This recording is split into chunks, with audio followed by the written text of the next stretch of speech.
তো হ্যালো বন্ধুরা, পুজো মানেই তো জামা, ব্যাগ আর আর আর আর কি ঠিক ধরেছো, জুতো। তো দেখো, জুতোর জন্য চলে এসেছিলাম শিলেদারে। তো তোমাদের তো ওপেনিং দেখিয়েছিলাম সেদিন, কিছুদিন আগে শিলেদারটা ওপেনিং হয়েছিল, কিন্তু ওপেনিংয়ের দিন তো ঢুকতে পারিনি।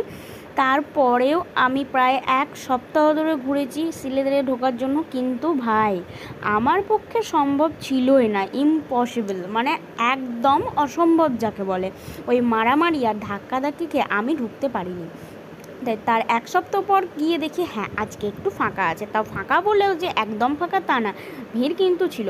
তাই চলে গেছিলাম জুতোর কালেকশানগুলো দেখতে ও একটা বরের জন্য নেওয়ার জন্য। তো দেখো, বর দেখে নিল বরের জুতো, আমি দেখছিলাম আমার এইগুলো, মানে আমাদের মেয়েদের জুতোর দিকে। কিন্তু কি একটা কথা বলি জানো তো, মেয়েদের জুতোর থেকে কিন্তু আমার ভালো লেগেছে ছেলেদের জুতোর কালেকশানগুলো, খুবই ভালো ছিল। তো তারপরে দেখো, আমি বরের জন্য একটা জুতো দেখে নিয়েছিলাম, তো ভালোও লাগলো, বড়ও দেখছিলো। তো নেক্সট ব্লগ আসছে।